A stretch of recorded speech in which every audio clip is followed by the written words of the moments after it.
वय 44वे राष्ट्रीय अधिवेशन उद्गीर अखिल भारतीय मराठी पत्रकार परिषदेच्या विशेषतः ग्रामीण भागातील पत्रकारांच्या वतीने होत असलेलं अधिवेशन हे मी प्रामाणिकपणे नमूद केलं पाहिजे की मला पहिल्यांदाच कळलं की पत्रकारांचं सुद्धा अधिवेशन असतं.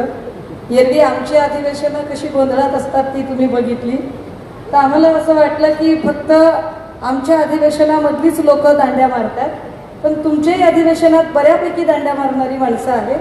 हे बघून तुमच्यात आणि आमच्यात काही फार फरक नाही हे लक्षात आलं, हे बरं आहे. मी अगदी रोहित दादांची आणि आपल्या सगळ्यांची क्षमा मागते. बर या मी मराठवाड्यातलीच आहे, लातूर जिल्ह्यात शिक्षण झाले. विशेषतः उदगीरमध्ये मी 1 वर्ष राहिलेली आहे.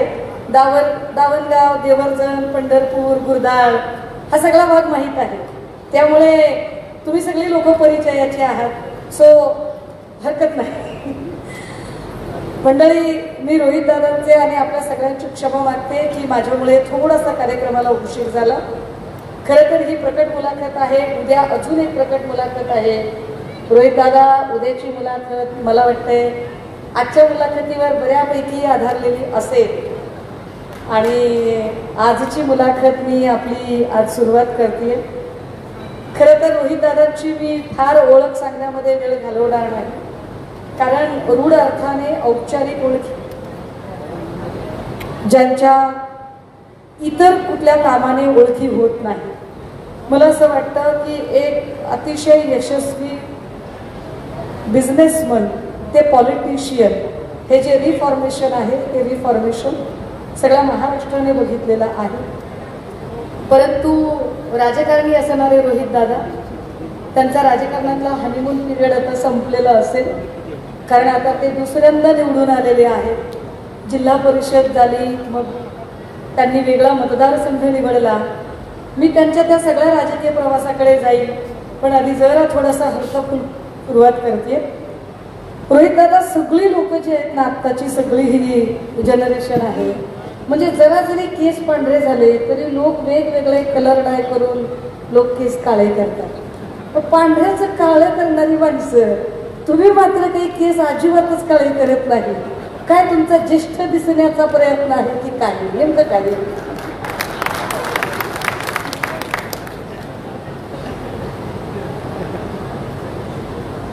त्याला या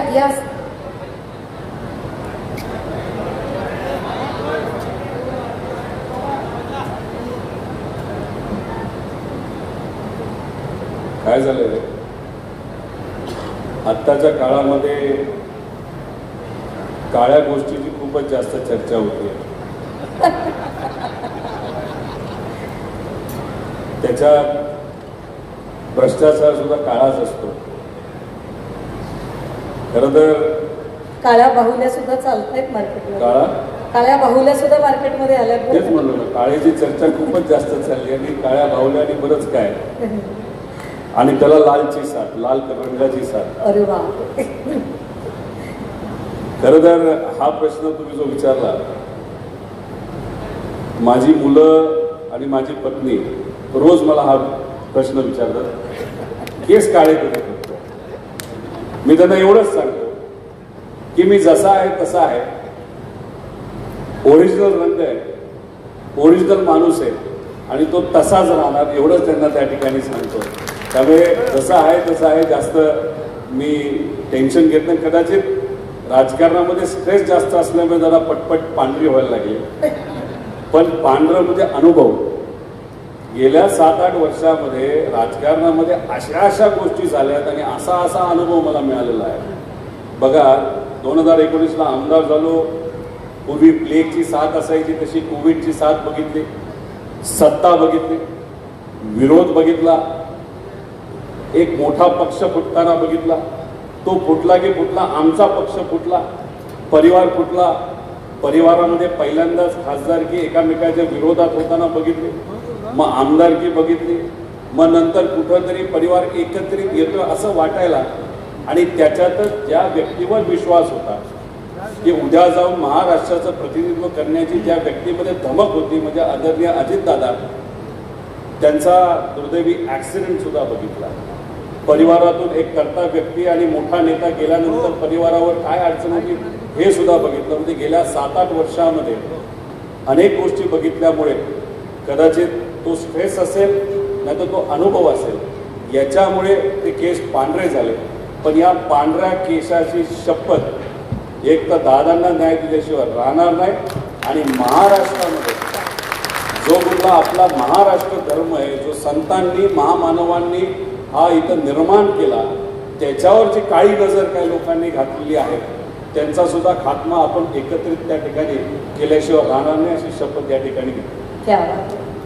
खरं तर मी पहिले 2-3 प्रश्न हलके फुलके विचारावे असं म्हटलं, पण दादा अगदी म्हणजे न्यूट्रलमधनं बाहेर आल्याला टॉप डबल टॉप टाकण्याच्या तयारीत दिसत आहे.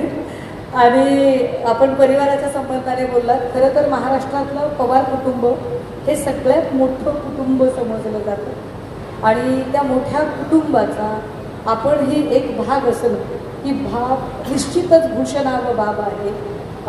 ही सगळ्यांच्यासाठी एक कुणालाही आनंद देणारी आणि त्याचा आपण गर्व बाळगावा, अभिमान बाळगावा अशी ती बाब आहे. आणि अशा कुटुंबाचे आपण सदस्य आहात. आणि पवार कुटुंब कधीही फुटू शकत नाही, पवार कुटुंबात कधीही क्लेश होऊ शकत नाही असं सातत्याने म्हटलं जायचं. मात्र मधल्या काळातले जसं आपण म्हणालात की एकाच कुटुंबातले 2 लोक एकमेकांच्या विरोधात खासदारकीला उभे राहिले आणि त्याच्यानंतर अनेक गोष्टी घडत गेल्या. परंतु काही जरी असलं, एवढ्या जरी गोष्टी घडत असल्या तरी पवार कुटुंबामध्ये जो कुटुंब प्रमुखाचा शब्द आहे तो शब्द खालच्या लोकांनी कधीही डावलला नाही किंवा तो शब्द ओलांडला नाही. अगदी दादांनी सुद्धा कधी मोठ्या साहेबांना क्रॉस केलं नाही. असं सगळं असताना दादांचं जाणं तर आमच्या सगळ्यांच्यासाठी धक्का होता. पण दादा गेल्यावर अवघ्या 24 तासाच्या आत आदरणीय पवारसाहेब असं म्हणाले की कुणीतरी याच्यामध्ये घातपाताची शक्यता वर्तवत आहे. कलकत्त्यावरून एक बातमी येते. कलकत्त्यावरून म्हणताना त्यांचा ममता बॅनर्जी यांच्याकडेच रोख होता हे वेगळं सांगायची गरज नाही. कलकत्त्यावरून घातपाताची शंका व्यक्त केली जाते, मात्र तसं नाही, हा अपघातच आहे. एकदा पवार साहेबांनी बोललो म्हणजे बोललो, पत्थर की लकीर. असं असताना सुद्धा अवघ्या 8व्या-9व्या दिवशी आपण मात्र हा अपघात नसून घातपात आहे असं म्हणाला. पवार साहेबांनी सांगितलेली ती लाईन ती क्रॉस करून आपण मांडताय, हे कसं? 28 जानेवारीला सकाळी 8:45च्या आसपास ॲक्सिडेंट झाला. 9ला 10 मिनटं नाही तर 5 मिनटं असताना आम्हाला कळालं की आपले दादा हे आज आपल्यात नाहीत. हॉस्पिटलला आम्ही सर्वजण तिथे गेलो. पवारसाहेब तिथं आले. पवारसाहेब तिथं आल्यानंतर एक तर ते खूप भावनिक होते. अजितदादा 18 वयाचे असताना त्यांचे वडील वारले. त्यांना आणि श्रीनिवास काका म्हणजे त्यांचे बंधू या दोघांनाही मुलासारखं पवारसाहेबांनी आणि प्रतिभाजींनी वाढवलं. एक वेगळं नातं अजितदादांचं आणि साहेबांचं होतं. आणि दादा कितीही कडक दिसले तरी ते मवाळ आणि भावनिक होते. नंतर राजकारणात आले. पवारसाहेबांनी ताकद दिली. दादांचं कर्तृत्व मोठं होतं, स्वकर्तृत्वातून ते मोठे झाले. एक भावनिक नातं त्यांचं होतं. ठीक आहे, मध्ये 2-3 वर्ष वैचारिक लढाई ही होऊ शकते, वैचारिक लढाई ही झाली. पण कितीही आपण वडिलांबरोबर भांडलो, आईबरोबर भांडलो, आपल्या भावना आणि आपलं जे नातं असतं ते तर असतंच ना. त्यामुळे जेव्हा दादांचा हा ॲक्सिडेंटचा विषय त्यांच्यासमोर आला, तिथे आले आणि त्यांनी ते सगळं बघितलं तर पवारसाहेब भावनिक दृष्टिकोनातून खचले.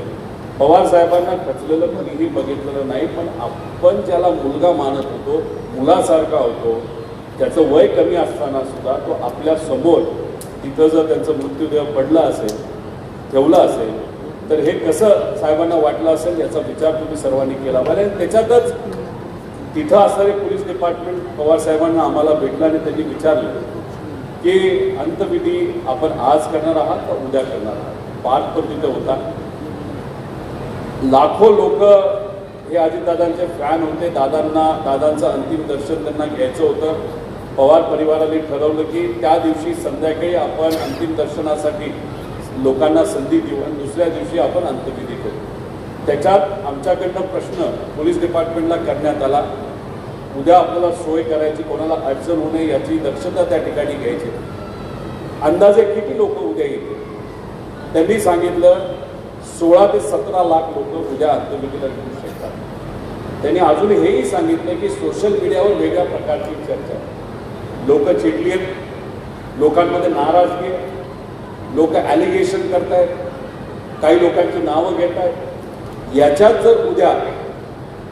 जर उद्या कुठं काय झालं तर एक वेगळी परिस्थिती निर्माण होऊ शकते याचा अंदाज आदरणीय पवार साहेबांना आला.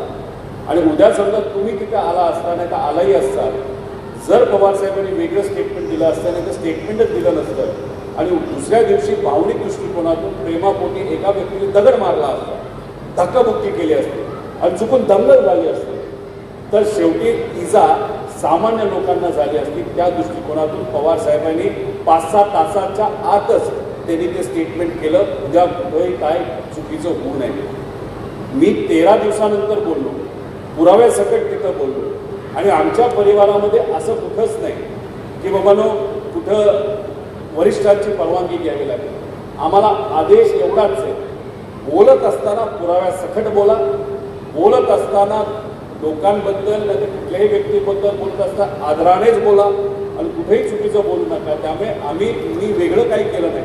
पुरावे होते, दादांसाठी मी लढत होतो आणि नंतर तुम्ही बघितलं असेल पवार साहेबांनी पाठिंबा दिला, सुप्रियाताईंनी पण पाठिंबा दिला आणि अख्ख्या महाराष्ट्राने तिला पाठिंबा दिला. त्यामुळे पवार साहेबांचं असं कधी नव्हतं की मी एखादं स्टेटमेंट दिलं तर तू चुकीचं स्टेटमेंट आहे तर विरोधाभासाचं बोलू नको.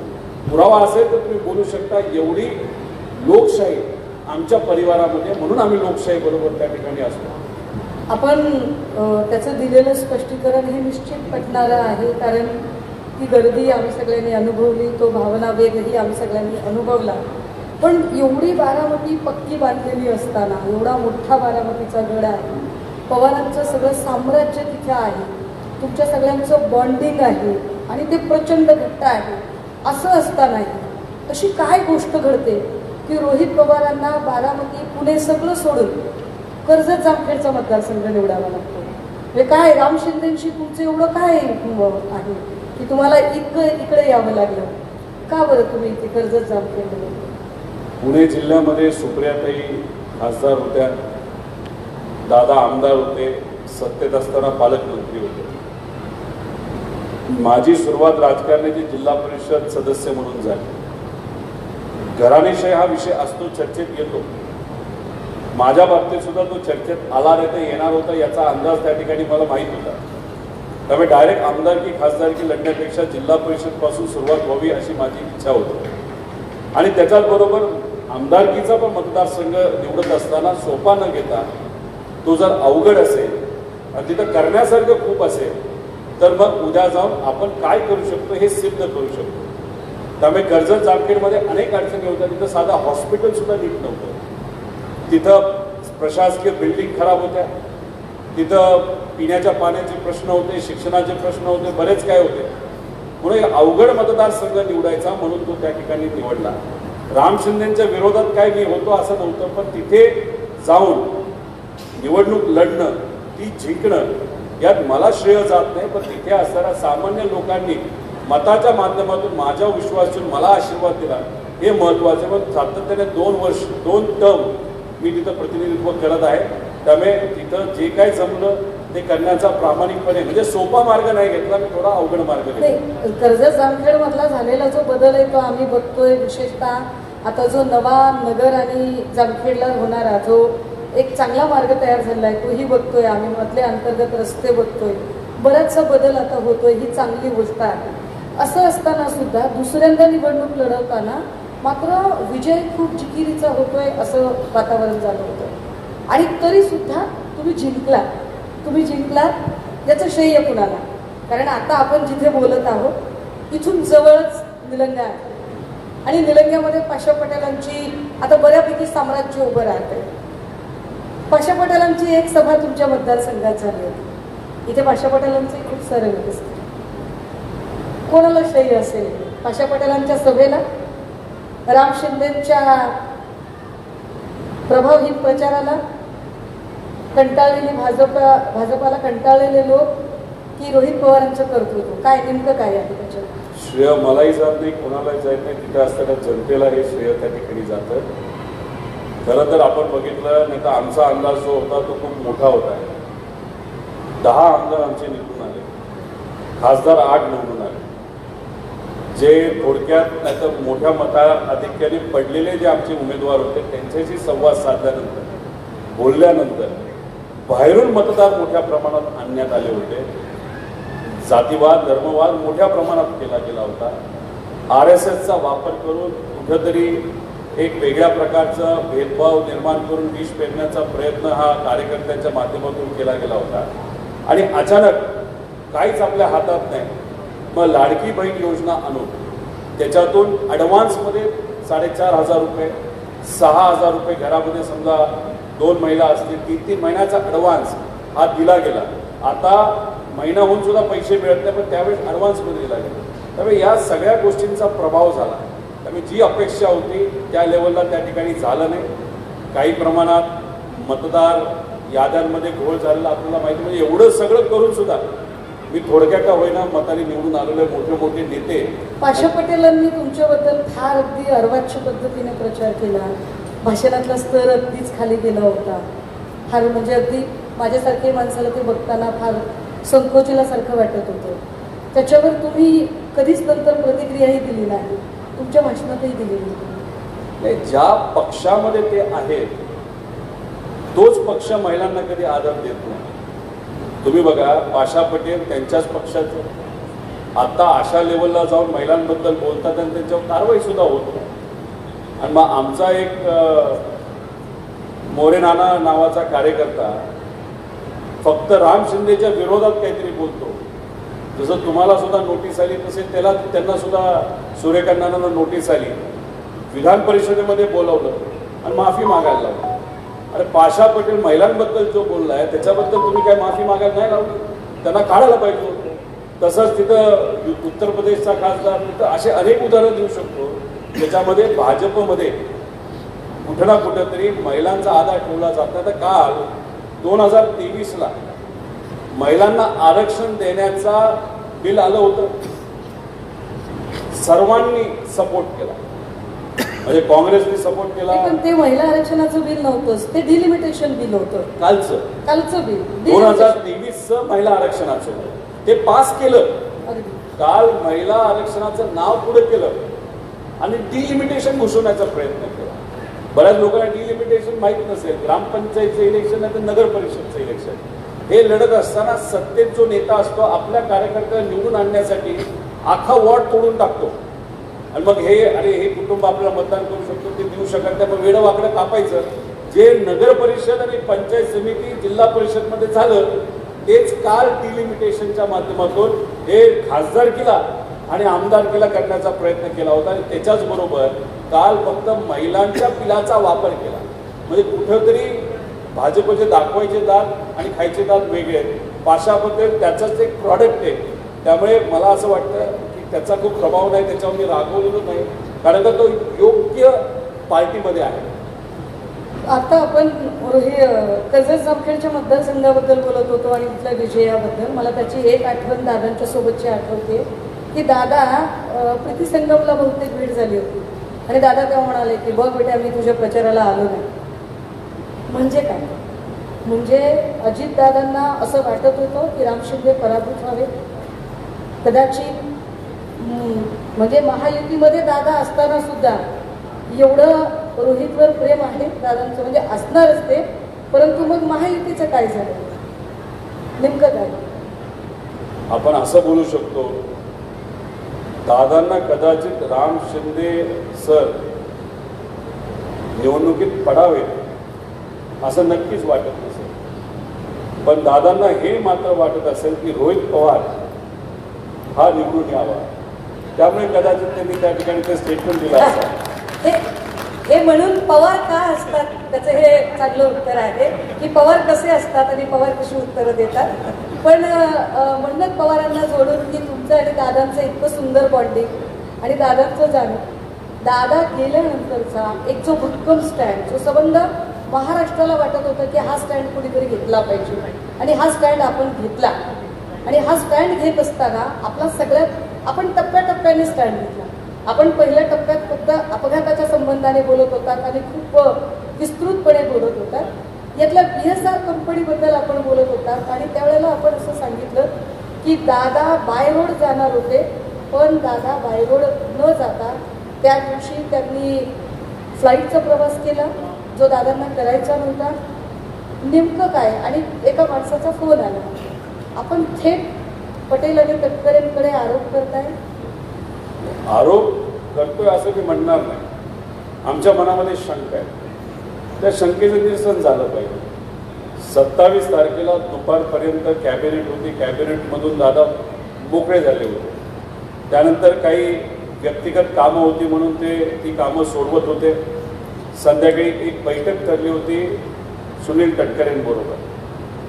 ती बैठक समजा 4 वाजता होती का 5 वाजता होती. सुनील तटकरेंना यायला वेळ लागला, ते आले उशिरा. त्या चर्चेमध्ये नरेश अरोरा त्याचा जो काही कॉन्ट्रॅक्ट कॅन्सल करायचा होता दादांना, तो करू नका, बरंच काय अशी चर्चा तिथं सुरू होती. बैठक बराच वेळ सुरू झाली, बराच वेळ चालली आणि मग ती चालत असताना त्यांना प्रफुल्ल पटलांचा फोन आला. एक कुठली तरी फाईल होती, दादा कुठलीही फाईल अर्धवट सोडत नव्हते, त्याच्यावर सही तरी करायचे आणि जर चुकीची फाईल असेल ती परत तरी पाठवायची.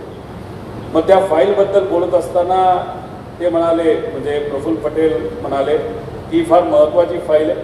दादा म्हणले असली फाईल माझ्याकडे आज तरी नाही आली. नाही नाही, तुमच्या मंत्रालयात आली. अरे मी इकडं घरी, मंत्रालयात फाईल. मग मंत्रालयातून फाईल आणता आणता उशीर लागला, तो येऊन सही करायला उशीर लागला. आणि मग हे सगळ्या गोष्टी होत असताना कदाचित त्यांना कुठल्या तरी नेत्याने सांगितलं, ते कुठल्या नेत्याने मला माहीत नाही, दादा थोडा उशीर झाला तर काय हरकत नाही, तुम्ही गाडीली जाणार आहात आम्हाला माहिती आहे, मग थोडं फाईलवर सही करा, नाही तर काम माझं पूर्ण करा, तुम्ही विमानालाही बारामतीला जाऊ शकता. असं संभाषण झाल्यानंतर मला कळालं 7:09 दादांनी PA ला सांगितलं की आता विमान बुक कर. आणि मग त्यानंतर विमान हे दुसऱ्या दिवशीसाठी बुक केलं गेलं, जे विमान आपल्या सर्वांना माहिती आहे त्याचा अपघात त्या ठिकाणी झाला. माझं म्हणणं एवढंच आहे, आपण जेव्हा म्हणतो कॉन्स्पिरसी, आपण जेव्हा म्हणतो याला क्रिमिनल अँगल, अरे पण तुम्ही तपास केला तर तुम्हाला कळेल की क्रिमिनल अँगल आहे का नाही. आम्हाला शंका आहे, पण तुम्ही तपासच कुठल्या बाजूने जर करत नसाल तर ही गोष्ट योग्य नाही. पण यावर सुनील तटकरेंचं असं म्हणणं आहे की हे आम्हाला बदनाम करण्यासाठी आहे. उलट आम्ही सुनेत्रा वहिनींना एक प्रोटेक्टिव्ह कव्हर देण्याचा प्रयत्न करतोय. सुनेत्रा वहिनीच आमच्या पक्षाच्या नेत्या आहेत, मात्र या पक्षावर ताबा घ्यायचा होता ज्यांना, त्यांनी हे सगळं कुभांड रचलं. अप्रत्यक्षरित्या ते आपल्यावर रोखच करताय की आपल्याला या पक्षाचा ताबा घ्यायचा होता. मग ताबा कुणाला घ्यायचा होता? तुम्हाला त्या पक्षाचा ताबा घ्यायचा होता की त्यांना ताबा घ्यायचा होता? हे नेमकं ताबेदारीचं भांडण काय आहे? ताई तुम्हालाही माहिती आहे, तुम्ही जेव्हा बोलता तेव्हा पुराव्यासकट बोलतो, मी जेव्हा बोलतो तेव्हा पुराव्यासकट बोलतो. अजितदादांचा ॲक्सिडेंट 28 जानेवारीला झाला. त्यानंतर दुसऱ्या दिवशी जे BJPचे एक खूप मोठे देशाचे नेते आहेत आणि मंत्री आहेत, गोयल साहेब, त्यांनी स्टेटमेंट दिलं एका पत्रकारासमोर, त्याचा व्हिडिओ तुमच्यापर्यंत आलेला आहे, की प्रफुल्ल पटेल हे अजितदादांच्या पक्षाचे राष्ट्रीय अध्यक्ष झाले. म्हणजे भाजपने डिक्लेअर केलं अजितदादांच्या पक्षाचं. गोयल कुणी गल्ली मुळातल्या टपरीचे चालक नाहीये, खूप मोठे नेते आहेत, मोठे नेते. मग दुसऱ्या दिवशी पत्रकारांवर खापर फोडलं आणि पत्रकारांनी चुकीचं सांगितलं म्हणून मी असं काहीतरी बोललो. पण 13 दिवसानंतर पुराव्यासकट मी कागद दिला. तो कागद मी लोकांसमोर आणला की त्या कागदावर सुनील तटकरेंची सही आहे, प्रफुल्ल पटेलांची सही आहे आणि अजून त्यांचा कोणता तरी कार्यकर्ता त्याची सही आहे. त्या पत्रामध्ये स्पेसिफिकली असं लिहिलेलं आहे की जेव्हा राष्ट्र अध्यक्ष नसतील त्यांच्या अनुपस्थितीमध्ये कार्य अध्यक्षाला सगळी ताकद देण्यात यावी. मग दादा गेल्यानंतर हे पत्र द्यायचं काय कारण? हे बोलत असताना ते असंही बोलतात की आधी ठरलं होतं. अरे आधी म्हणजे कधी ठरलं होतं? 2023 मध्ये त्यांची एक बैठक झाली होती तेव्हा ठरलं होतं का? मग दादांच्या सह्याचे काय पुरावे आहेत का? त्याबद्दल ते काही बोलणार नाही. मला तर खरं तर ऑर्गनायझरला विनंती करायची आहे. इथं सुषमाताई एक सामाजिक कार्यक्रमासाठी काही कार्यकर्त्यांचा महत्त्वाचा विषय असल्यामुळे थोडा त्यांना उशीर झाला. मी आलो स्टेजवर. मी आले तुम्हाला काय म्हणलं, काय प्रश्न विचारायचं विचारा. धाडस आहे ना, चूक केली नाही ना, मी धाडसी आहे. चूक केली नसेल, मनामध्ये खोट नसेल तर मी कशाला घाबरला? कोण काय प्रश्न विचारेल? मी घाबरलो का? मग उद्याची मुलाखत, मला तर असं वाटत होतं की उद्याची मुलाखत प्रसन्न जोशींनी घेण्यापेक्षा किंवा मी आपली मुलाखत घेण्यापेक्षा थेट आपली आणि तटकरे साहेबांची समोरासमोर मुलाखत झाली असती तर ते अधिक उत्तम झालं असतं. काय हरकत आहे? झालं असतं तर उत्तम झालं असतं. आम्ही पुरावे विचारले असते. पण तरी ती गोष्ट होणार नाही. प्रसन्न जोशी साहेब कडक प्रश्न विचारतील असं मला वाटतं. कारण त्यांनी मला विचारले असेल तर मला कडकच विचारले असते. आता सुषमाताई येत नाही पण काही सोप्या नाहीत. मला वाटतं की त्यांनी फारच तयारी करून आलेले आहे. त्याही मला योग्य दृष्टिकोनातूनच आणि अवघड असतील तरी ते प्रश्न विचारते. पण माझं एवढंच म्हणणं आहे. नाही, मला अजून एक अवघड प्रश्न विचारायचा आहे. नाही विचारा, पण मला फक्त ऑर्गनायझरला एवढंच सांगायचं आहे, उद्या तासाची जर पत्रकार ते मुलाखत असेल, प्रसन्न जोशी साहेबांना कडक प्रश्न विचारायला लावाच. पण त्याच्याच बरोबर ओपन टू ऑल अर्धा तास एकदा करून बघा. आणि मला मराठी पत्रकारांवर विश्वास आहे, ते योग्यच प्रश्न विचारतील, पुरावेच प्रश्न विचारतील. हे मी आता ओपन बघ. आता उद्या त्यांना हे विचारल्यानंतर बघा काय होतं. पुराव्या सकट बोलतात का हवेत बोलतात. आणि ते त्यांची मुलाखत झाल्यानंतर पुण्यात नंतर मुंबईमध्ये मी वेगळी मुलाखत त्या ठिकाणी दिली. सुनील तटकरे यांनी एका मुलाखतीमध्ये प्रश्नांना उत्तरं देताना असंही म्हटलं, अर्थात ते नाव घेत नाही, हा पुन्हा एक वेगळा गणिमिकावा, पण ते अर्थात ते आपल्यालाच उल्लेख करून ते सगळे प्रश्न आणि सगळे उत्तरं आहेत. आणि ते असं म्हणतात की जे लोक मला सांगताहेत की मी ताबा घेणार होतो किंवा मला बदनाम केलं जाते, मला बदनाम करण्याची सुपारी दिली गेली, जाणीवपूर्वक माझ्यावर कुभांड रचले गेले, 2 महिन्यापासून माझ्यावर ट्रोल आर्मी सोडली गेली, हे सगळे जे लोक आहेत यातल्या एकानेही कधीही म्हटलं नाही की सुनेत्रा वहिनींना उपमुख्यमंत्री करा. ते मी म्हटलं आणि मी केलं. काय म्हणता? सगळ्यात पहिलं स्टेटमेंट सुमित्रा काकींना उपमुख्यमंत्री करा, राष्ट्रीय अध्यक्ष करा, हे कदाचित माझं असेल 3ऱ्या का 4थ्या दिवशी होतं. सुमित्रा काकींना राष्ट्र अध्यक्ष या 2 नेत्यांनी केलेलं नाही. त्यांना 40 पैकी 35 आमदारांनी लिखित पत्र त्या ठिकाणी दिलं. पण त्यांनी जर नाही म्हटलं असतं तर? कुणी? जर तटकरे आणि पटेलांनी नाही म्हटलं असतं तर काय झालं? ते काय पक्षाचे मालक आहेत का? पक्षाचे मालक कोण? तर तिथे असणारे पदाधिकारी मालक आहेत, कार्यकर्ता मालक आहेत. त्यांनी मतदान करत असताना सुमित्रा काकींना निवडून दिलं. त्यामुळे हे का टिपकी वाजवत आहे? आता ही व्यक्ती जी उद्या येणार आहे, यावर चाकणकर म्हणजे आता खरं तर त्यांची काही म्हणजे चर्चा करावी की नाही असा प्रश्न आहे. पण त्या दरम्यान चाकणकर असं म्हणत होत्या की आमच्या पक्षातले निर्णय हे आदरणीय पटेल साहेब आणि आदरणीय तटकरे साहेब घेतात, त्यामुळे बाकीच्यांनी याच्यामध्ये बोलायची गरज नाही. हा अप्रत्यक्षरित्या पुन्हा आपल्यावरच रोख होता त्यांचा, जो चाकणकरांनी म्हटलेलं होतं. त्यांना मला एकच प्रश्न करायचा आहे की त्यांच्या पक्षामध्ये निर्णय जर प्रफुल्ल पटेल आणि तटकरे जर घेत असतील तर मग खराबच्या त्या बोलू मुंबईच्या नादी लागण्याचं हे तटकरेंनी सांगितलं का प्रफुल्ल पटेलने? दुसरा विषय, हे सुनील तटकरे साहेब उद्या येत आहे. सुरुवातीला म्हणत होते विलिनीकरणाची चर्चाच झाली नाही. मग आम्ही मुद्दे मांडल्यानंतर बोलायला लागले, नाहीतर लोकांकडनं त्यांना त्रास दिल्यानंतर ते म्हणायला लागले हो हो हो झाली होती चर्चा. मग आधी बोलता वेगळं आणि नंतर बोलता वेगळं. त्याला जोडून अजून जो माणूस दुटप्पी भूमिका घेतो, जो खोटं बोलतो, त्याच्यावर किती विश्वास ठेवायचा हे सुद्धा आपण सर्वांनी समजून जोडून ते असं म्हणाले की दादा गेले अगदी त्याच दिवशी या सगळ्या मंडळींनी, म्हणजे जे तटकरे आणि पटेलांना निशाणा करतायत, या सगळ्या मंडळींनी अगदी त्याच दिवशी एक बैठक घेतली आणि हा पक्ष ताब्यात घेण्याचा प्रयत्न केला. त्यात किती सत्यता आहे? कसं सत्य असेल? एक तर पवार साहेब याच्या आधी कधीही तुम्ही कागद घेऊन बोलताना बघितलंय का त्यांना? ज्या दिवशी ऍक्सिडेंट झाला पवार साहेबांना अक्षरशः बोलता येत नव्हतं, वाचावं लागलं. ही पवार साहेबांची भावनिक मानसिकता त्यावेळेस होती आणि आम्हाला तर काहीच कळत नव्हतं. कुठं आमची बैठक झाली? अहो, मला असं विचारायचंय, हा प्रश्न तुम्ही सुनील तटकरेंना करूच नका. हा 23 तारखेनंतर सुनेत्रा काकींना हा प्रश्न करा.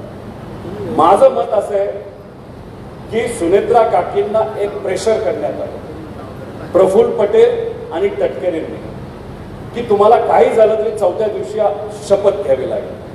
शपथ घेतलीच पाहिजे. तो एक प्रोटोकॉल आहे. त्यानंतर अडचणी वाढू शकते, हे होईल ते होईल, ही भीती कुठेतरी सुनेत्रा काकींनी दाखवल्यानंतर चौथ्या दिवशी सुनेत्रा काकींची इच्छा नसताना सुद्धा त्यांनी शपथ त्या ठिकाणी घेतली. आता सुनेत्रा काकींनी सांगावं की खरंच सुनील तटकरे आणि प्रफुल्ल पटेलांनी प्रेशर केलं होतं का नव्हतं, का त्यांनी स्वतः तिथे शपथ घेतली. सुनेत्रा काकीच खरं सांगते. त्यामुळे हे जे आहेत आधी वेगळं आणि नंतर वेगळं बोलणाऱ्या लोकांवर किती आपण विश्वास ठेवायचा? दादांच्या न्यायासाठीचा लढा आपण फार ताकदीने लढत आहे. राष्ट्रवादीचे नेते पटेल आणि सुनील तटकरे यांच्यावर आपण थेटपणे बोलता. या दोघांच्या संदर्भात तुमच्याकडे अशी नेमकी काय माहिती आहे की ज्याच्यामुळे आपण खात्रीने सांगताय की हा पक्ष विलिनीकरण होणारच होतं, परंतु या दोघांनी जाणीवपूर्वक ते विलिनीकरण होऊ दिलं नाही आणि त्याला जोडून अजून एक, जर हे विलिनीकरण झालं असतं तर जे लोक ऑलरेडी सत्तेत आहेत, म्हणजे ज्यांना राष्ट्रवादीतला जो एक स्टेक ज्यांना मिळालेला आहे, अनेक मंत्री आहेत, मारुती तटकरे असतील, मुश्रीफ साहेब असतील, खूप लोक आहेत, यांनी यांची मंत्रिपदं सोडून हे इकडे आले असते की विलिनीकरण झालंच असतं तर तुम्ही लोक तिकडे गेला असतात. कारण तटकरे असंही म्हणाले की ठीक आहे, मग यायचं असेल तर या, पण तुम्हाला महायुतीसोबत यावं लागेल कारण आम्हाला महायुतीतच राहायचं आहे. तर काय म्हणजे तुमची महायुतीकडे जायची तयारी आहे? पक्ष एकत्रित व्हावा अशी इच्छा अजितदादांची होती. आम्ही काय सुनील तटकरेंना विचारायला गेलो नव्हतो की काय करू. त्यामुळे सुनील तटकरे या जा बसा असं बोलत असतील तर त्यांना एवढंच मला सांगायचं की आम्ही काय तुमचं ऐकणारी लोक नाही. दादांबरोबर आम्ही सत्तेत जाणार होतो का दादा आमच्याबरोबर रस्त्याची लढाई लढणार होते हे दादांना आम्हालाच माहिती. महानगरपालिकेचं इलेक्शन तुम्ही बघा, पिंपरी चिंचवड, पुणे, तर जिल्हा परिषदचं इलेक्शन बघा. दादांची जी भाषणं आहेत ती तुम्ही समजून घ्या. ती भाषणं कोणाच्या विरोधात होते याचा काही प्रमाणात तुम्ही अंदाज घ्या. त्याच्यावरून तुम्हाला बऱ्याच काही गोष्टी तिथं कळणार आहेत. आणि सगळ्यात महत्त्वाची गोष्ट, आमच्यातलं कोणी मंत्री होणार नव्हतं याच्यापेक्षा प्रदेश अध्यक्ष संयुक्त राष्ट्रवादीचे हे सुनील तटकरे राहणार नव्हते.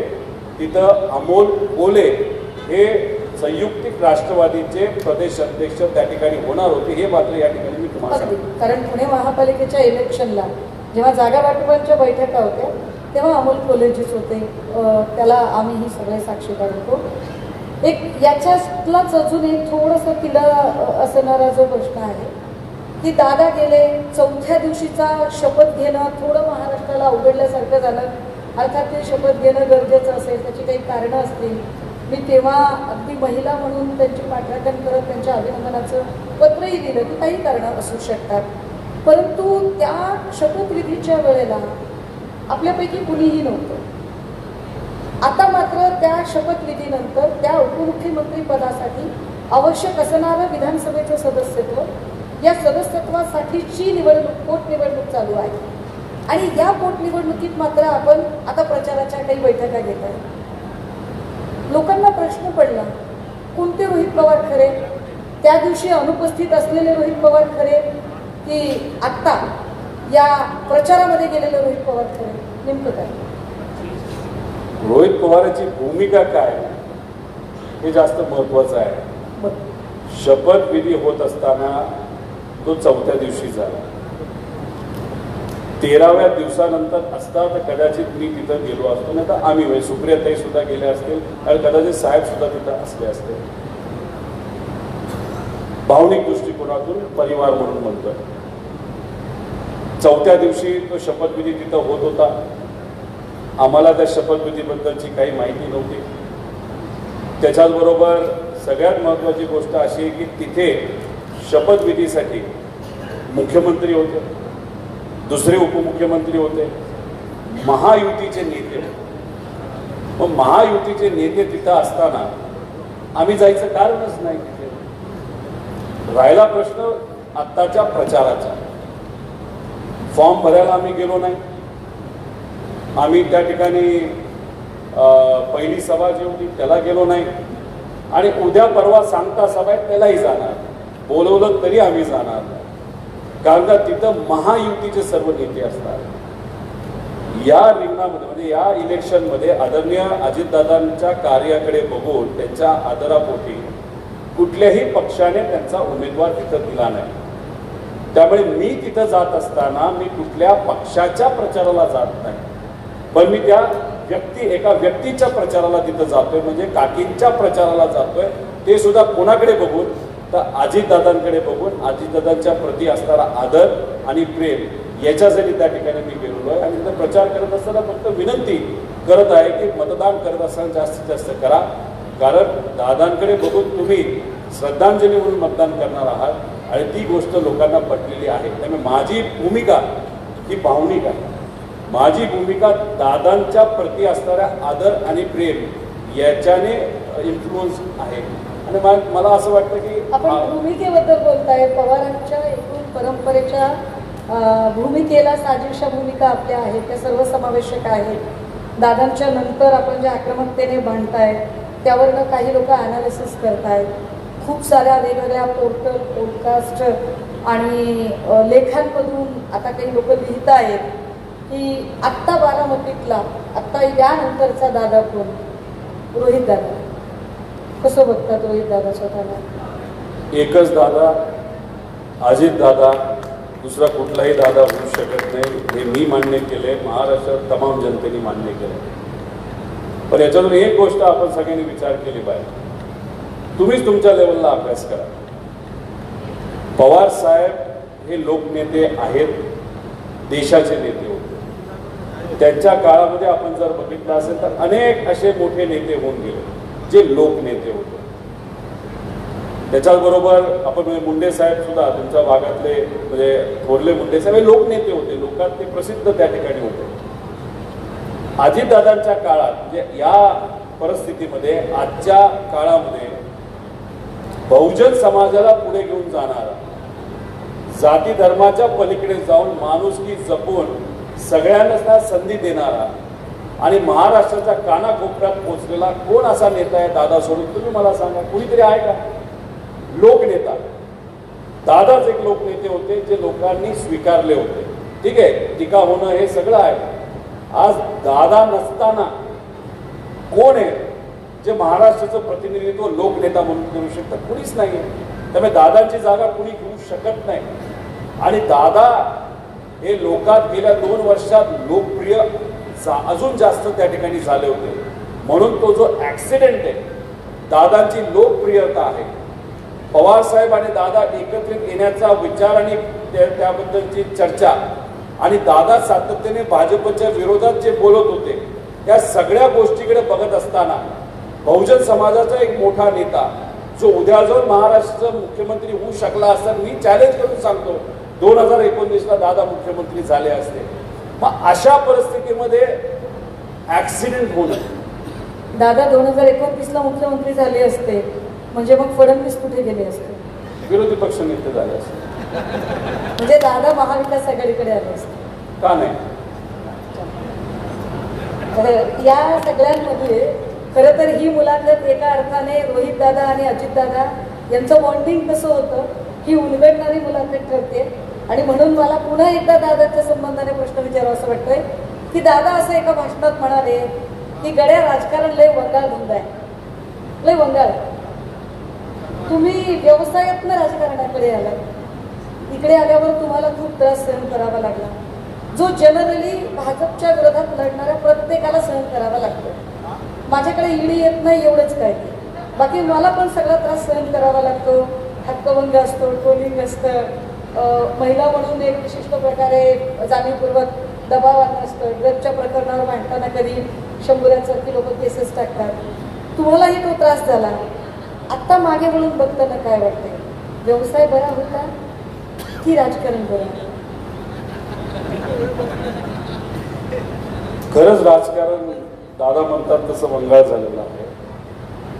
मी ज्या राजकारणाचा विचार करून या क्षेत्रामध्ये आलो तसं राजकारण राहिलेलं नाही.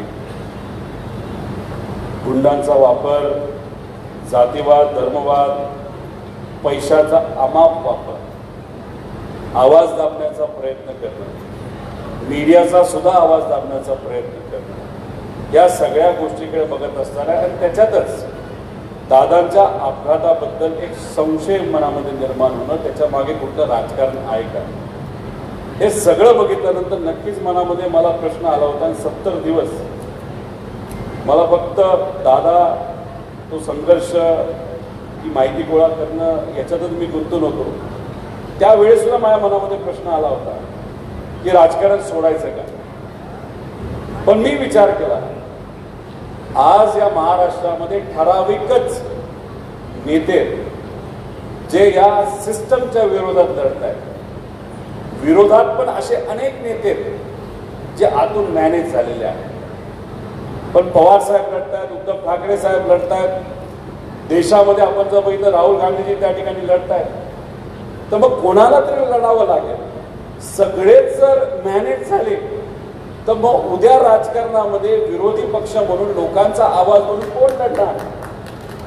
म्हणून हा प्रश्न माझ्या मनामध्ये आला. आणि माझं एक तुम्हाला सांगायचं की तुमच्यासारख्या सुद्धा सामाजिक कार्यकर्त्या एवढी भीती दाखवून तुम्हाला सुद्धा नोटिसेस आलेल्या आहेत. आर्थिक परिस्थिती तुमची बघता तर ती काही खूप मोठी नाही, पण तुमच्या पाठीमागे लोक आहेत आणि त्याची पैशात आपल्याला किंमत मोजता येत नाही.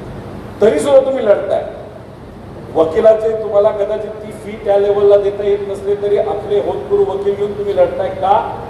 महिलांसाठी लढताय, सामान्य लोकांसाठी लढताय. आणि तुमच्यासारखे असे अनेक आहेत. आणि पत्रकारांमध्ये सुद्धा काही पत्रकार आहेत जे खरं तर लढतायत आणि त्यांना मेन चॅनलनी बाहेर वेगळ्या वेगळ्या कारणांमध्ये काढलं असलं तरी यूट्यूब चालू केलं, त्यांनी फेसबुकवर लिखाण सुरू केलं. तुम्ही पण लढता. त्यामुळे तुमच्या सगळ्यांकडे बघून मलाही वाटलं लढायचं तर मनापासून लढायचं. म्हणून आज आम्ही त्या ठिकाणी लढत आहे. आम्ही मॅनेज होणारी लोक नाहीत, घाबरणारी लोक नाहीत, लोकांचे लढत राहणार. आणि मी एक तुम्हाला सांगतो, नक्कीच आम्हाला विजय मिळाल्याशिवाय राहणार नाही. त्यावेळेस प्रशासन काय असतं आणि शासन काय असतं हे लोकांना आम्ही चांगलंच त्या ठिकाणी दाखवून देणार, ज्याच्यात लोकांचं नक्कीच समाधान होईल असं मला वाटतं. पण तुम्ही हे सगळं लढत असताना तुमची FIR महाराष्ट्रात झाली नाही. त्या FIR साठी तुम्हाला कर्नाटकात जावं लागलं आणि कर्नाटकात FIR झाली. यावरून ऑन फ्लोअर राज्याचे मुख्यमंत्री फडणवीस असं म्हणतायत की यामुळे महाराष्ट्राचा रोहित पवारांनी अपमान केला. तुमच्यामुळे महाराष्ट्राचा अपमान होतो. एका दृष्टिकोनातून ते बरोबर याच्यासाठी आहे. अजितदादांचा ऍक्सिडेंट झाल्यानंतर नंतर घातपात झाल्यानंतर महाराष्ट्राच्या लोकांचा आवाज प्रामाणिकपणे मी बनण्याचा प्रयत्न केला. आणि त्यावेळेस मी प्रयत्न करत असताना मुंबईला पोलीस स्टेशनला गेलो, बारामतीला गेलो, CID कडे गेलो. माझा FIR घेतला नाही अजितदादांच्या बाबतीत. आणि ह्या सगळ्या गोष्टी मीडियाच्या माध्यमातून लोकांपर्यंत त्या ठिकाणी जात होत्या. त्यामुळे कदाचित फडणवीस साहेबांना हे बोलायचं असावं की महाराष्ट्र सरकारचा अपमान केला, कारण का रोहित पवारनी या सिस्टममध्ये ज्या चुका आहेत त्या लोकांसमोर आणून दाखवल्या. आणि हे जे शासन आहे ते प्रशासनावर अशा पद्धतीने वचक ठेवते, कंट्रोल ठेवते की ज्याच्यामध्ये उपमुख्यमंत्री असणाऱ्या व्यक्तीचा FIR इथं होत नाही. त्यामुळे मी महाराष्ट्राचा अपमान नाही केला, पण या महाराष्ट्राचा सरकारचा नक्कीच अपमान केला, कारण त्याचा काळा बाजार हा लोकांसोबत त्या ठिकाणी आणून दाखवतो. आणि अजून एक गोष्ट तुम्हाला सांगतो, कर्नाटकात जो 0 FIR झाला, तो 0 FIR तिथं मी एका साध्या पोलीस स्टेशनला गेलो, मी नेत्यांकडे नाही गेलो, साध्या SHOनी तो माझा FIR घेतला. तो दुसऱ्या दिवशी तिथे असलेल्या कोर्टाकडे पाठवला, कोर्टाने परवानगी दिली आणि नंतर तो FIR इन्व्हेस्टिगेशन करण्यासाठी महाराष्ट्रात आला. त्यात कुठेही काही इलिगल झालेलं नाही. आता फक्त या महाराष्ट्र आता सरकार तो महाराष्ट्रात बारामती पोलीस स्टेशनला आला. नाही ना, अरे बापरे. म्हणजे विधान सभेमध्ये बोलत असताना मला मुख्यमंत्री साहेबांनी उत्तर दिलं, मी CID कडे पाठवू. त्यांनी तो पाठवला. DGP साहेबांकडे मी गेलो, त्यांच्याशी मी बोललो की साहेब आता इन्व्हेस्टिगेशन होणार का या विषयावर. ते म्हणाले चांगला व्यक्ती, DGP महाराष्ट्राचे चांगले, पण एका अभ्यासू व्यक्तिमत्वासारखं ते मला सांगण्याचा प्रयत्न करत होते. इन्व्हेस्टिगेशन आणि एन्क्वायरी याच्यामध्ये फरक आहे. मी म्हटलं साहेब मला हे शब्दात अडकू नका, इन्व्हेस्टिगेशन होणार आहे का. नाही, या FIR वर इन्व्हेस्टिगेशन तपास नाही होणार, पण या FIR वर एन्क्वायरी मात्र आम्ही त्या ठिकाणी करू. म्हणजे कर्नाटकात जाऊन आम्ही जो FIR आणला तो अजूनपर्यंत या सरकारने स्वीकारलेला नाही. म्हणजे तत्वतः, आता हा शब्द कोणाचा आवडकीचा आहे तो तुम्हाला माहिती आहे, तत्वतः कर्जमाफी, तत्वतः हा मान्य झाला, पण दुर्दैव असा हा फाईल नाही झाला. म्हणजे अजूनपर्यंत तो एक्सेप्ट नाही झाला. म्हणजे हा शब्दाचा खेळ आहे, तो सुद्धा एवढ्या मोठ्या नेत्याच्या अपघाताबद्दल. म्हणजे हे खरंच दुर्दैव आहे. हे महाराष्ट्राचं सरकार हे कोणाचंच होऊ शकत नाही अशी आजची परिस्थिती आहे. हे इतक्या सगळ्या अशा कठीण काळात तुम्ही लढत असता. मी माझ्यावरून बऱ्याचदा अनुभव करते की मला माझी आई सतत तिचा एकच फोन असतो, बरी आहेस का, सुरक्षित पोचलीस का आणि जेवलीस का. या सगळ्यांवरती तुमच्या आईची रिॲक्शन कशी असते. माझी आई, माझे वडील, माझी पत्नी, माझे सासरे सासू, बहीण, घरचे सर्वजण, मुलं मुली सुद्धा. म्हणजे माझा एक मुलगा 9 वर्षाचा आणि मुलगी 13 वर्षाची, ते सुद्धा तसं बरंच टेन्शनमध्ये असतात. पण जेव्हा मी हा मुद्दा मांडत होतो मीडियासमोर तेव्हा टेन्शन खूपच जास्त होतं. पण जेव्हा FIR झाला कुठंतरी त्यांना सुद्धा वाटायला लागलेलं आहे की नाही, संघर्ष केल्यानंतर यश मिळतंय. पण अजून सुद्धा माझी पत्नी निघाल्यानंतर कुठं पोचलायस, कोणाबरोबर आहेस, संध्याकाळी कुठे राहतोयस, कोणाबरोबर आहे, याच्या मागे प्रेम तर आहेच, पण या प्रेमामागे काळजी सुद्धा आहे. परिवाराला टेन्शन आहे, मी मान्य करतो. त्यांची याच्यामध्ये चूक नाही की मी आज संघर्ष करतो, पण त्यांनी मान्य सुद्धा केलेलं आहे की हा कोणाचंच त्या ठिकाणी ऐकणार नाही. कारण शेवटी कुठं ना कुठे ते त्याग करावा लागतो. जर आपण सामाजिक जीवनामध्ये असेल, राजकारण जर स्वीकारलं असेल, सामाजिक जीवन स्वीकारलं असेल, तर परिवाराला थोडासा त्रास होतो. तो एक त्याग आहे. मी त्यांची जाहीर माफी या ठिकाणी मागतो. पण एक गोष्ट मात्र खरी आहे, मी लढायला मागे सरणार नाही. मी हा लढा लढणार आणि इतरही जो कुठला महाराष्ट्र धर्मासाठी लढा लढावा लागेल तो सुद्धा आपल्या सर्वांसारखेच चांगले कार्यकर्ते, चांगले पदाधिकारी आणि पत्रकार सुद्धा यांच्याबरोबर येणाऱ्या काळामध्ये जो कुठला लढा असेल आपण एकत्रित लढूया, एवढं या ठिकाणी सांगतो. मी मुलाखतीच्या शेवटाकडे जाते. रॅपिड फायरकडे मला जायचं आहे, पण रॅपिड फायरच्या आधीचं मला 1-2 प्रश्न जे सतत पडत आहेत. एका मुलाखतीमध्ये राजेंद्र दादांनी एक खंत व्यक्त केली होती की खरं तर सगळे कुटुंबातले एकसारखे होते, पण तरीही दादांच्या संधी बघता राजेंद्र दादा बऱ्यापैकी कुटुंब आणि सगळा व्याप सांभाळत राहिले. आत्तासुद्धा जे आम्ही बघतो जामखेडला गेल्यावर विशेषतः आमचं सगळ्यांचं म्हणजे व्यक्तिशः माझं सुद्धा आदरातिथ्य ज्या पद्धतीने सुनंदा वहिनींकडून होतं, आमच्या सगळ्यांची काळजी होती. सुनेत्रा वहिनी, सुनंदा वहिनी दोघीही पवार कुटुंबातल्या सुना आहेत, दोघी कर्तबगार आहेत. दोघींचंही महिला आणि एकूण सामाजिक क्षेत्रात, शैक्षणिक क्षेत्रात प्रचंड काम आहे. दोघींचा कामाचा उरक चांगला आहे. तुलनेमध्ये सुनंदा वहिनींना अजून जो तो एक मोठा कॅनव्हास आहे तो कॅनव्हास मिळाला नाही. तुम्हालाही असं वाटतं का, किंवा तो अजून असला पाहिजे, अजून जास्त तो व्यापक झाला पाहिजे असं वाटतं का? कारण हा सगळ्या कदाचित हे बोललं जात नाही, पण एका माऊलीचे कष्ट ते तसेच राहत आहेत. ते अनसेड आहे, ते अनडिफाईन आहे, ते डिफाईन होत नाहीये ते कष्ट कुठेच. सुनेत्रा काकी सुद्धा कष्ट करतात, सामाजिक क्षेत्रामध्ये त्यांचं काम आहे. दोघींचंही. माझी आई सुद्धा कष्ट करते. आमच्या परिवारामध्ये म्हणजे मी, माझे आजोबा अप्पासाहेब पवार सामाजिक क्षेत्रामध्ये काम करत होते, पण राजकारणात नव्हते. माझे वडील आणि माझी आई सामाजिक क्षेत्रामध्ये खूप मोठं नाव, पण मीडियापासून लांब आणि राजकारणापासून लांब. अजितदादा हे 22-24 वर्ष सत्तेत राहिलेत, मंत्री राहिले. त्यामुळे तिथं काम करत असताना सुनेत्रा काकींना चांगली संधी मिळाली, व्याप्ती मिळाली, लगेच कामं त्या ठिकाणी होत होते. त्यातून ते काम करत राहिले. मीडिया कव्हरेज त्या ठिकाणी मिळालं. कोणाला काय मिळालं याच्या खोलात जाणं, पूर्वीच्या काळात जाणं हे मला खूप योग्य वाटत नाही, कारण ते त्यांचं कर्तृत्व आहे. पण एक गोष्ट मात्र त्या ठिकाणी सांगतो, राजकारणामध्ये मी आज जे आलेलो आहे ते फक्त आमदार राहण्यासाठी आलेलो नाही. त्यामुळे उद्या जाऊन राजकारणामध्ये खूप पुढं जायचं आहे, खूप मोठं व्हायचं आहे. ते होत असताना मात्र त्यावेळेस माझ्या आई वडिलांनी जी लोकांची सेवा त्या ठिकाणी केलेली आहे, तिथं जेव्हा मोठं व्यासपीठ मी राजकारणामध्ये मोठं झाल्यामुळे मिळेल, त्याच्यातून आज ते लाखो लोकांपर्यंत पोहोचले, त्यावेळेस ते करोडो लोकांपर्यंत पोहोचतील, पण समाजकारणच करतील. आणि ती जी काही व्यासपीठ आहे, जी काही ताकद आहे, ती ताकद देण्याचा प्रामाणिकपणे मी प्रयत्न करेन. कारण माझं स्वप्न आणि त्यांचं स्वप्न माझ्याबद्दलचं ते सेमच आहे. ते त्या रोहित पवारांचं स्वप्न काय आहे? अशा लेवलला जायचं या महाराष्ट्राच्या राजकारणामध्ये.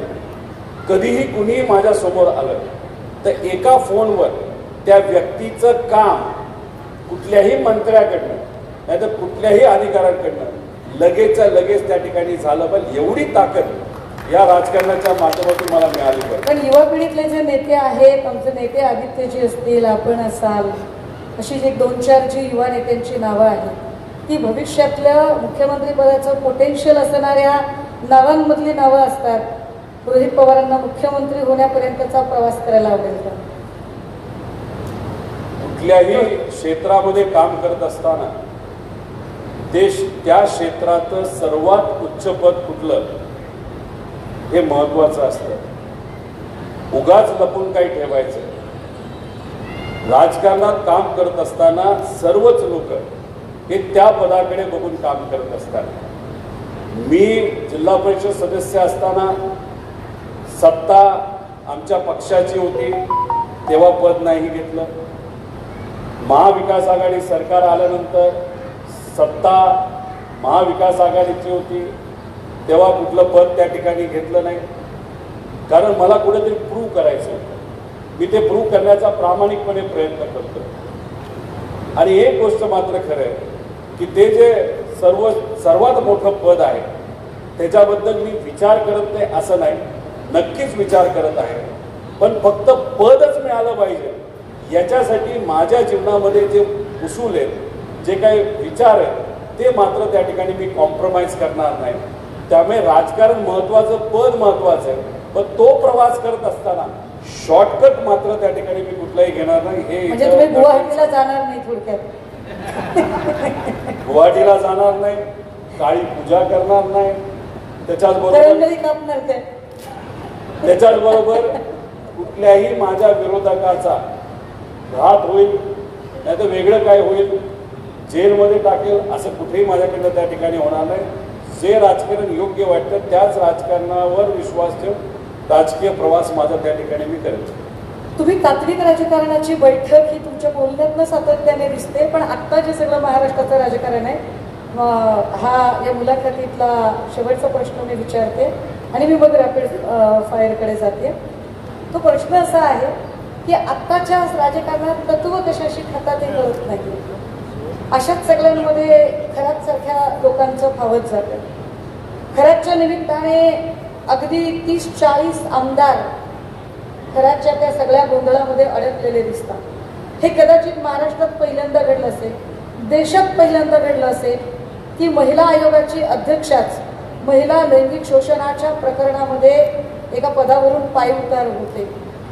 हे सगळं चालू असतानाच अजूनही म्हणजे 70 वर्षात काँग्रेसने काय केलं तर 70 वर्षात काँग्रेसने कधीही हिंदू धोक्यात आणला नाही. हिंदू खतरे में है असं 70 वर्षात म्हटलं गेलं नव्हतं. पण जेव्हा इथे कट्टर हिंदुत्ववाद्यांची सत्ता आली आहे तेव्हा मात्र सतत हिंदू खतरे में है, हिंदू खतरे में है असं चालतंय. आत्ता अगदी लेटेस्ट जर बघितलं तर परतवाडा आणि नाशिक दोन्ही घटना सारख्याच आहेत. पण परतवाड्याच्या घटनेतला जो अक्युज्ड आहे त्याच्या घरावर बुलडोझर चालवलाय. खरातचा फार्म हाऊस मात्र शाबूत आहे, त्याच्यावर अजूनही बुलडोझर चालवलेला नाही. विशेष कदाचित जर तिकडे अजून कोणी आशपाक खिलजी वगैरे असतात तर पडळकर किंवा हे सगळे जगताप राणे राणा यांच्या रिॲक्शन अजून काहीतरी वेगळ्या असत्या. ह्या सगळ्या हिंदू मुस्लिमच्या राजकारणाकडे रोहित पवार कसं बघतात? जेव्हा तुम्ही जातीवाद धर्मवादाकडे जाता तेव्हा तुम्ही मूळ राजकारण विसरून जाता. नेत्याला कधीच काही फरक पडत नाही जर शेतकऱ्याच्या शेतातलं पीक जळत असेल, शेतकऱ्याच्या पिकाला भाव मिळत नसेल तर नेता फक्त लढू शकतो, बोलू शकतो. बाकी त्याच्या घरी त्याचा मुलगा त्याच्या मुलगी इंग्लिश मीडियममध्ये नाही तर भारताच्या बाहेर कुठे शिकत असते. कष्ट करून एखाद्या मजुराने त्याच्या मुलाला मुलीला शिकवलं, डिग्री मिळवली, नोकरी मिळत नसेल, नेत्याला काहीच फरक तिथं पडत नाही. त्याच्याबरोबर जर एखादा मध्यमवर्गीयाला त्याची नोकरी होती पण नोकरी गेली आणि आता EMI भरता येत नाही तरी काय फरक पडत नाही. कारण हे जे काही फरक न पडणारे नेते त्यांना हे मात्र कळालेलं आहे, जातीवाद आणि धर्मवाद केला आणि पैसे आपण जर वाटले सहज आपण निवडून येतो. त्यामुळे हे जे काय राजकारण द्वेषाचं आज भाजपकडनं नाही तर सत्ताधाऱ्यांकडनं केलं जात आहे ना, याच्यात नेत्याचं नुकसान कधी होत नाही. ठीक आहे, आम्हाला सत्ता येणार नाही, आम्ही सत्तेत जाणार नाही कारण आम्ही विचाराबरोबर आहोत. पण जे लोक सत्तेत आहेत ते 4-5 वर्ष तुमचा विचार करणार नाही. जेव्हा इलेक्शन होईल तेव्हा मात्र तुमचा विचार केला जाणार. तुम्ही ज्या घरात आज राहता त्याच घरात तुम्ही त्या ठिकाणी राहू शकता. म्हणजे मी मतदारांचा, त्यामुळे जोपर्यंत नेते जे विचाराला पक्के आहेत ते प्रामाणिकपणे रस्त्यावरून लढत नाही आणि जोपर्यंत हे सर्व मतदार हा पैसा आणि जातीवाद आणि धर्मवादाच्या पलीकडे जाऊन विचाराकडे बघून मतदान परत एकदा करत नाही तोपर्यंत स्थिती बदलणार नाही. पण कोणाला तरी विश्वास ठेवावा लागेल. नाही तर आपण सुद्धा जर भेदभावाकडे गेलो, जातीवाद धर्मवाद करत बसलो, तसलंच राजकारण करत बसलो तर मग उद्या जाऊन या सर्वसामान्य लोकांना ज्या अडचणी येणार आहेत त्या सोडवणार कोण? आणि एक मात्र तुम्हाला सांगतो, आम्ही दोघं असू, उद्धव ठाकरे साहेब असतील, आदित्य असतील, काँग्रेसचे काही नेते असतील, आम्ही जर लढलो नाही ना तर लोक आमच्यासाठी थांबणार नाही का? कोणतरी नवीन युवा, कोणी नवीन नेता, महिला असू नाही तर पुरुष, हे 100% तयार होणार. एवढा संघर्ष, एवढा आक्रोश लोकांच्या मनामध्ये त्या ठिकाणी आहे. त्यामुळे आम्ही लढतोय, पण अशी अनेक युवांना त्या ठिकाणी संधी मिळाल्या यंदा काळामध्ये. फक्त लढण्याची भूमिका ठेवा, विचाराला पक्क राहण्याची भूमिका ठेवा आणि अशा पद्धतीने आपण सुद्धा जर काळी जादू आणि ह्याच्या नादी लागलो तर आपल्यात आणि या सत्ताधाऱ्यांमध्ये काय विश्वास आहे या सगळ्यांवर? माझा देवावर विश्वास आहे. पण करंगळी कापल्यावर होतंय म्हणे का? असं कसं सगळेच करंगळ्या कापत नसतील? उद्या जाऊन सगळेच काहीतरी बोकड कापत बसतील, रेडा मारत बसतील आणि सगळंच हे करत बसले तर काय होणार आहे? मग कर्तृत्वावर कोण विश्वास ठेवणार? मंदिरात जात असताना चप्पल बाहेर काढणं, स्पर्श करणं, नतमस्तक होणं, चांगली भावना ठेवणं, संतांनी दिलेल्या विचाराप्रमाणे काम करत असताना कुठलाही भेदभाव न ठेवता, जशा वारीमध्ये आपण कुठेही भेदभाव न करता फक्त देवाचं जप त्या ठिकाणी करत असतो, तोच खरा आपला विचार आहे. माणूस त्या पद्धतीने केलं जावं तसंच कर. म्हणजे एका बाजूला तुम्ही पूजा करताय, करंगळ्या कापताय, पोटं कापताय, सगळं कापताय आणि दुसऱ्या बाजूला शेतकरी आत्महत्या करतोय, विद्यार्थी आत्महत्या करतोय, महिलांवर अत्याचार होत आहे. हे कसलं राजकारण? हे योग्य नाही. कारण सगळेच जर असं करायला लागले, आता एखादा सामान्य व्यक्ती समजू शकतो अनेक अडचणी आहेत, मग आपण या भोंदूबाबाच्या नादी कधी कधी त्या ठिकाणी लागतो. पण पुरोगामी महाराष्ट्रामध्ये नेते जर भोंदूबाबाच्या नादी लागत असते तर मग काहीतरी बिघडले. पण सरळ करण्याची धमक मात्र मतदारांमध्ये, मतदारांनी योग्य निर्णय येत्या काळामध्ये घ्यावा. एक शेवटचा प्रश्न विचारते दादा. आपण लातूर जिल्ह्यामध्ये आहोत आणि लातूर हे कालकथित लोकनेते विलासरावजींच्या नावाने ओळखले जातात. या लातूरवर विलासरावजींची एक अमीट अशी छाप आहे. पण जसं आता तात्विक राजकारणाचा मुद्दा आला, त्याच विलासरावजींच्या बद्दल अत्यंत अवहेलनात्मक बोलायचा प्रयत्न लातूरमध्ये येऊन ती हिमाकत भाजप प्रदेश अध्यक्ष रवींद्र चव्हाण यांनी केली आणि ते म्हणाले की विलासरावांची ओळख पुसायला काय फार वेळ लागणार नाही. एखादा कर्तृत्ववान नेता जो प्रत्येक ठिकाणी आपली छाप सोडून जातो, म्हणजे आम्ही बारामतीत जेव्हा आलो दादांना निरोप देण्यासाठी, तेव्हा तिथल्या प्रत्येक झाडामध्ये, सर्व्हिस रोडमध्ये उभे केलेले जागोजागचे डस्टबिन, कितीतरी गोष्टी, ही दादांची कल्पकता आणि त्यांचं कर्तृत्व दिसतं, ते मिटत नाही. तरी सुद्धा भाजपचे लोक इतक्या सहजगत्या अशा पहाडासारखं कर्तृत्व असणाऱ्या नेत्यांची ओळख सहजासहजी पुसण्याची भाषा करतात. ही हिंमत येते कुठे? ही हिंमत पैशामुळे, ईडीमुळे, सीबीआयमुळे येते. दुसरं आपण काय बोलणार नाही. विलासराव देशमुख साहेबांसारखं कर्तृत्व, आणि ते सुद्धा लोकनेते होते, त्यांच्या विरोधात भाजपचे प्रदेशाध्यक्ष येतात, बोलतात आणि मतदानाच्या माध्यमातून लोक निकाल देतात.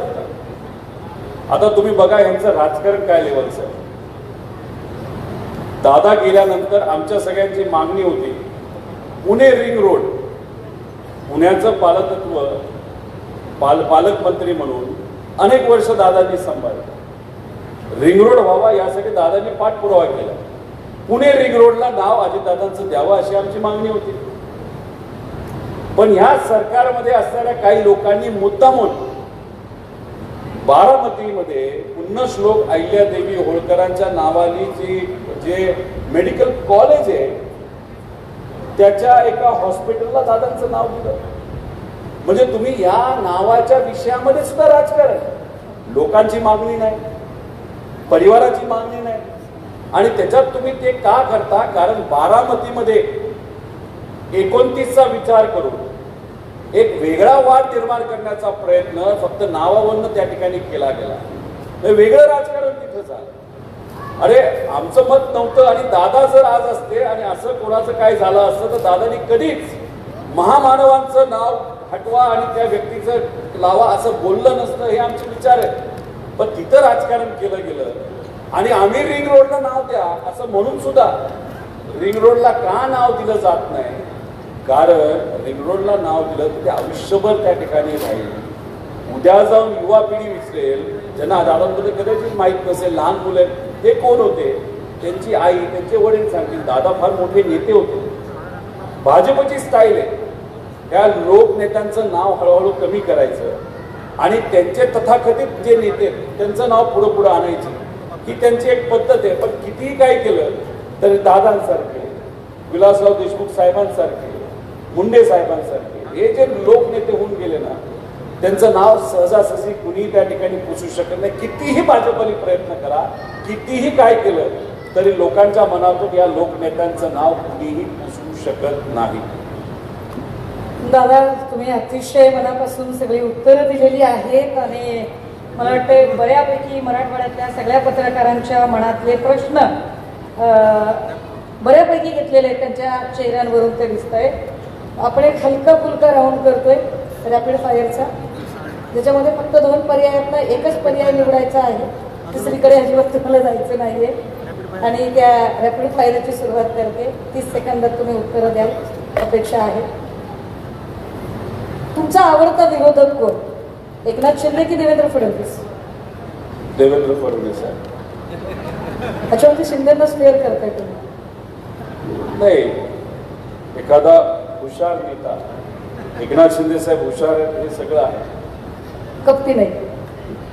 म्हणजे सगळ्या अंगाने हुशार जर या महाराष्ट्रामध्ये कोण असेल तर ते देवेंद्र फडणवीस साहेब आहेत. मे नेता म्हणून सुद्धा ते मोठे आहेत, प्रशासनावर पण त्यांची पचक आहे, मोठे नेते, अभ्यासू आहे. पण राजकारण करत असताना वेगळ्या वेगळ्या प्रकारचा प्रयोग करणं, लोकांना लोक ते स्वीकारत असतील का नसतील हे सुद्धा ते करू शकतात.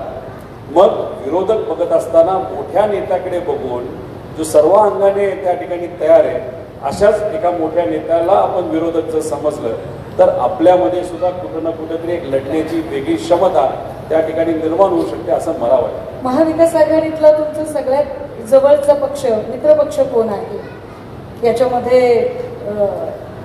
काँग्रेस की ठाकरेंची सेना?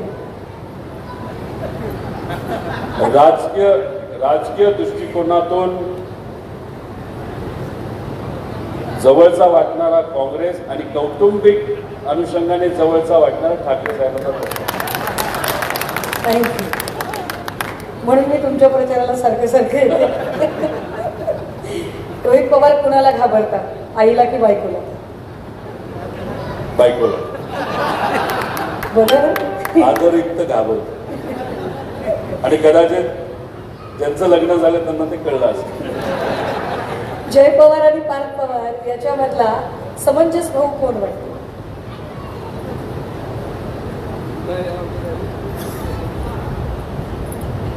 दोघांची वेगळी स्टाईल आहे. भावनिक दोघं आहेत. जय भावना दाखवतो, पार्थ भावना दाखवत नाही. थोडेसे दोघं वेगळे आहेत. मला असं वाटतं या दोघांमध्ये भाऊ म्हणून समंजसपणा करायचा असेल तर तो मलाच त्या ठिकाणी करावा लागेल. चांगली सोडवणूक करून घेतली. तुम्हाला या मागच्या 10 वर्षातले जे एकूण मुख्यमंत्री महाराष्ट्राला मिळाले, या मुख्यमंत्र्यांमध्ये सगळ्यात आवडलेले मुख्यमंत्री कोण? शिंदे, ठाकरे, फडणवीस? खरं तर सगळ्यांची वेगळी स्टाईल. उद्धव ठाकरे साहेबांकडे बघितल्यानंतर आपला माणूस आहे, घरचा माणूस आहे असं त्या ठिकाणी वाटतं. एकनाथ शिंदे साहेबांकडे बघितल्यानंतर कार्यकर्त्यांचा माणूस आहे, रांगडागडी आहे, लढायला तयार आहे, कार्यकर्त्यांसाठी दानत आहे असं काही प्रमाणात त्या ठिकाणी वाटतं. देवेंद्र फडणवीस साहेबांकडे बघितल्यानंतर हुशार आहेत, अभ्यासू आहेत, प्रशासनावर कंट्रोल आहे. त्यामुळे या तिघांमध्ये वेगळेपण नक्कीच त्या ठिकाणी होतं. पण याच्यात साहजिकच उद्धव ठाकरे साहेब हे जवळचे असल्यामुळे ते जवळचे आपले त्या ठिकाणी वाटते. महाराष्ट्राच्या पहिल्या महिला उपमुख्यमंत्री तर मिळाल्या आपल्याला, पण महाराष्ट्राच्या पहिल्या महिला मुख्यमंत्री म्हणून कुणाला बघायला आवडणार आहे? पवार, रोहित पवारांना आपल्या कुटुंबातल्या कुठल्या स्त्रीला बघायला आवडणार आहे? मी महाराष्ट्राचं विचारतच नाहीये. सुप्रिया सुळे, सुनेत्रा पवार? याच्यामध्ये खरं तर बघायला तुम्ही कुटुंब म्हणून विचारत असाल का एक महाराष्ट्राचा नागरिक म्हणून विचारत असाल, हे थोडंसं नाही, मी दोघींमधनं काय चूज कराल? जर 2 पर्याय असतील की सुप्रिया सुळे की सुनेत्रा पवार, तर रोहित पवारांना मुख्यमंत्री पदाचा अधिक कॅलिबर कोणामध्ये वाटेल?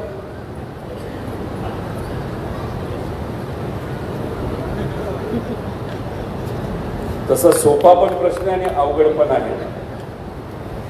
पण मला असं वाटतं याला सगळ्याला आकडे लागतात. तेवढे आकडे आमच्या पक्षाला जर दिले. तुम्ही सोडवणूक करून घेत आहे.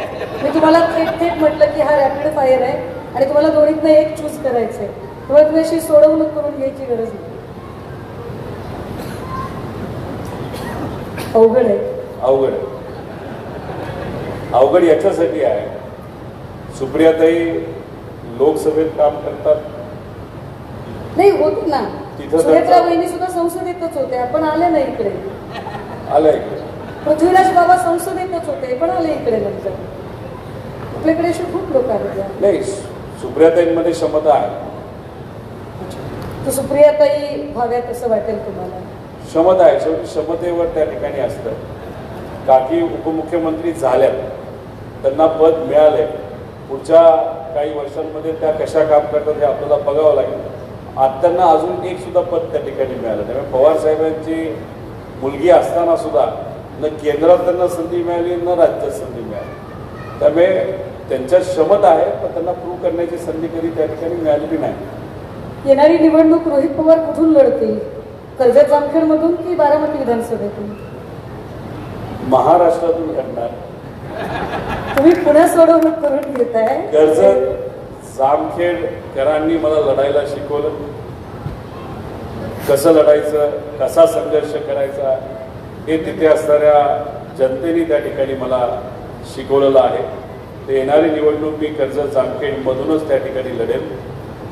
पण राजकारण अशी गोष्ट आहे, आज एक उद्या दुसरं, कधी काय होऊ शकतं हे सांगता येत नाही. पण तुम्ही मला पर्सनली जर विचारलं, आजची परिस्थिती बघता आणि लोकांचं प्रेम बघता, आदर बघता, कार्यकर्त्यांचे कष्ट बघता, तर कर्जत जामखेडमधूनच माझी तिसरी आमदारकीची निवडणूक त्या ठिकाणी मी लढेल. दादांनी आपल्या कार्यकर्तृत्वातनं उभा केलेला राष्ट्रवादी काँग्रेस, या राष्ट्रवादी काँग्रेसला सगळ्यात जास्त धोका कुणापासून वाटतो? तटकरेंपासून की पटेलांपासून? स्वार्थी लोकांपासून. त्याच्यात 2 नावं तर तुम्हीच घेतली. नाही, त्यातलं परत अजून जास्त तुम्हाला कुणाचं वाटतं? 40 आमदार आहेत, त्यातल्या 35 आमदारांनी सुनेत्रा काकी उपमुख्यमंत्री व्हावाची सही केली, 5 लोकांनी नाही केली. ते कोण 5 लोक? याचा अंदाज अनेक लोकांना, मी नाव घेणार नाही. 2 नावं तुम्ही घेतली, बाकी 3 कोण? त्यात आता 2 खासदारच आहेत, अजून 5 आमदार आहेत. ते आपल्याला येत्या काळात शोधावं लागेल, पण 5 लोक नक्कीच आहेत. ते 5 मराठवाड्यातला एक आमदार आहे असं सांगायचंय का तुम्हाला, की 2 आमदार आहे कसं सांगायचं? ते 5. अच्छा, एक इकडे उदगीरला पण आहे बरं का. बघा, लोकांच्या प्रतिक्रियेवरून लक्षात येतं. नाही, ते मंत्री आहेत. मंत्री होते ना, आता नाहीये. माजी मंत्री आहेत. माजी मंत्री आहे. त्याच्यावरच समजून घ्या की त्यांचं त्या पक्षामध्ये किती वजन झालं. हे होते रोहित पवार, कर्जत जामखेड मतदारसंघाचे आमदार, दमदार आमदार रोहित दादा. ज्या रोहित दादांना आपण असंख्य वेळा वेगवेगळ्या पत्रकार परिषदांमधून बघत आलोय, ज्या रोहित दादांनी असंख्य पत्रकार परिषदांमध्ये अत्यंत पोटतिडकीने दादाच्या अपघाताची बाजू मांडलेली आहे आणि ते अजूनही लढत आहे. आत्ता मराठवाड्यामधल्या या प्रकट मुलाखतीतून एक प्रयत्न होता की त्यांना तसं का वाटतंय आणि त्याची कारणं काय आहेत आणि ती उलगडली जावी आणि मराठवाड्यातल्या पत्रकारांना रोहित दादा आणि अजित दादा यांचं नेमकं बॉन्डिंग काय आहे, ते बॉन्डिंग कुठल्या लेवलचं आहे ते कळावं, यासाठीचा हा मुक्तसंवाद होता. आपण इथे आलात आणि हा वेळ दिला. विशेष म्हणजे एकाही प्रश्नावर चिडचिड न करता आपण अतिशय शांतपणे उत्तरं दिली. आपले खूप खूप आभार आणि आपल्या पुढील राजकीय कारकिर्दीसाठी खूप खूप शुभेच्छा. फक्त एक गोष्ट इथं आहे, काही दिवसांपूर्वीच मला कळालं होतं की सुषमाताई त्या ठिकाणी माझी मुलाखत घेणार आहेत. त्यांनी मला विचारलं नाही आणि मी त्यांना विचारलं नाही की प्रश्न काय असतील, तर तुम्ही प्रश्न तसे अवघड विचारले. कधी मी अडखळत नाही, काही प्रश्नांवर थोडंसं अडखळलो. तुम्ही पवार आहात ना, कसे अर्थ? पण आज आम्ही जे लढतोय आणि आमच्याबरोबर जे काही नेते लढत आहेत, पदाधिकारी लढत आहेत, सामाजिक कार्यकर्ते लढत आहेत, टी व्हीवर पण तुम्ही सुषमाताईंना बघितलं, सोशल मीडियावर सुद्धा आहेत. रणरागिणी काय असते ती यांच्याकडे बघितल्यानंतर आपल्याला जाणवतं आणि खऱ्या अर्थाने लोकांचा आवाज, महिलांचा आवाज न घाबरता न दबता त्या तिथं सातत्याने मांडत आहेत. खरं तर उद्या जाऊन त्यांचाही पक्ष म्हणजे लगेच नाही, पण जेव्हा आपली सत्ता त्या ठिकाणी येईल, तुम्हालाही वर नाही तर खालच्या हाऊसमध्ये कधी ना कधी ते त्या ठिकाणी खऱ्या अर्थाने संधी गेली पाहिजे. कारण का आज अधिवेशनामध्ये अपर हाऊस आणि लोअर हाऊसमध्ये आक्रमक पद्धतीने बोलणारे अनेक आहेत, पण अभ्यासू आणि अजून आक्रमक पद्धतीने बोलण्याची संधी नक्कीच तुमचा पक्ष येत्या काळामध्ये तुम्हाला त्या ठिकाणी देईल. आणि त्यावेळेस जेव्हा जर पाठिंबा द्यायची वेळ आली तर आम्ही सुद्धा तुम्हाला त्या ठिकाणी पाठिंबा देऊ, एवढंच या ठिकाणी इथं मी सांगतो. आणि आपण सर्वजण एवढ्या मोठ्या संख्येने इथं आलात त्यासाठी मी आपले पण आभार व्यक्त करतो. आणि सकाळी आम्हाला या ठिकाणी बोलवलं, ही मुलाखत करता आली, त्यासाठी तुमचेही आभार. आणि तुम्हाला उद्याच्या संवादाबद्दल जी काही आम्ही रिक्वेस्ट केलेली आहे ती तुम्ही ऐकाल आणि आमच्या या मराठी पत्रकारांना, काही उद्याच्या मोठ्या नेत्यांना प्रश्न विचारण्याची संधी त्या ठिकाणी द्याल, असा विश्वास या ठिकाणी व्यक्त करतो. थांबतो. जय हिंद.